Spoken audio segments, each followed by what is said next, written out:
आज हेउछि उत्कल दिवस 2026 मसिया स्वतंत्र उत्कल को पूरीमा को जाउछि 90 वर्ष।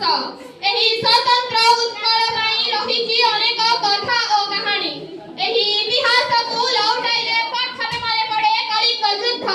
एही दुर्दशा कलिंग युद्ध ख्रीष्टपूर्व 261 मसिया दयानदी कूଳରେ धौली पहाड़रे ए कलिंगर वीर पुत्र देखाइथिले कलिंगर गौरव। पूर्वरे कलिंगर परिस्थिति किपरि थिला ओइर खारबेलक खंडार झंकार बक्सी जगबंधुकर पाइक मित्र एई वीर माटीर गौरव पई के स्वाधीनता पई केते जे वीर पुरुषंकर कटिछि मुंड किंतु मुंड नहीं प्रथम शताब्दीरे आरंभ होइथिला महामेघवाइन ओइर खारबेलक राजत्व एवं कीर्तिर मिलन।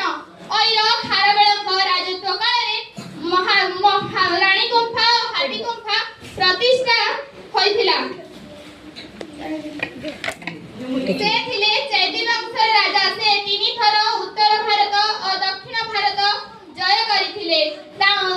चैती वंश परे ओडिसा रे सातवाहन कुषाण माठर नळ प्रभृति वंश शासन करुथिले।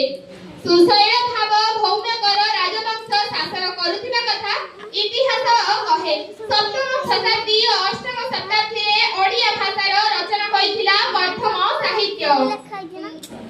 1112 ख्रीष्टाब्द रे ओडिसा रे शासन करुथिले समवंशी शासक। ओडिसार भुवनेश्वर रे निर्माण होइथिला राजा रानी मंदिर। अनंत वर्मन चड़गंग देव निर्माण करिथिले जगन्नाथ मंदिर। पंचदश शताब्दी रे आम ओडिसार सूर्यवंशी माने शासन करुथिले।